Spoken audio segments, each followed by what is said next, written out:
Yamani salibonani igaba lami uDJ Sparks Zimbabwe ndilipo pana pa chivhiti chiri health pa number 1 chivhiti choitwa icho Zimu Reality ITV pana pa munobata ma latest anenge mchipakurirwa na DJ Sparks Zimbabwe nyaya ndine pana pa ndeya Soldier Love na Dama. Soldier Love ane message yainayo yari kuudza vanhu kuti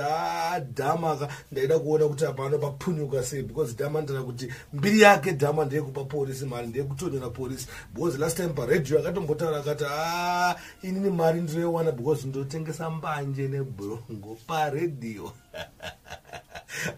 Mahwambi muramba ndika ansaka polisi yakainongoipa mari bvenyarara saka this time polisi yakapiwa mari but still zvaka backfire saka to munhu weSoldier Love achizvitaurira ega panyaya yaBoss Dama yeshow yawakaita crossover gigi yawakaita musi wa31 yazoita kuti vazopiwa 6 months vari mujeri saka asati apedza nguva yakawandisa sanganai naSauro papa uchanzwa nyaya chino kunongotsipa kutanga kunongojuta kuti zvinzi mukomana ita akandwa mukati Dama ndikutopa paredio inange vanhu vanoti mbanje mutoto madrugs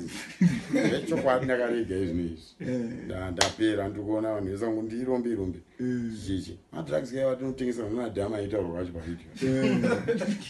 madrugs acho amaita ndikupenga ndomabhuya manacho ka ndikuudza Charlie Blake akatosara paredio ndotengesa mbanje nebrongo polisi kawaendoipa mari apa ndakuona kuti achava mari sezvaitaura paipo ndatenda muri Zimbabwe garai mumba lockdown hatina kuti ruoko down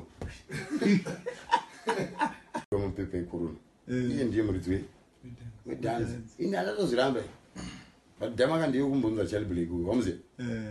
pakauya Charlie Blake wamuziya uzoti paredio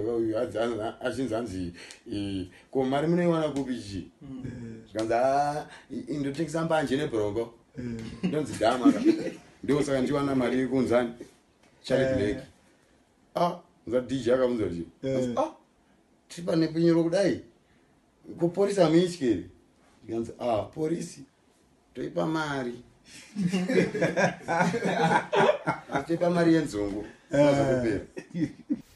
ndofunga mango munzwa woSauro achitaura ndofunga kwanza ndane personal yainayo naDama zvekuti Dama anenge asikanyatsomufarire from one wandaita inini ameno munozviona sei saka kana chingwene chekutaurawo please don't forget to comment pasasapo kana kusho like kana chingwanakirwa this video zvakangonakirwa kuti like yanake ndongonzwa manyungunyungu kuti ama achija ndokugadzira chikaiti chine vanhu vachifarirawo chine vanhu vanakirwa nacho. Thanks for watching. My name is DJ Sparks Zimbabwe ndiripo pachivhitivhiti chenyika chivhitivhiti cheziso renyika chairishe rinoona zvamashuwa nokutambidza malatest ungawa uri kupi uri kuUK uri kupi chingozvati maya vakasvika paZimu Reality ITV ukasubscribe zvako zvafamba bo zvako zvanaka. Thank you.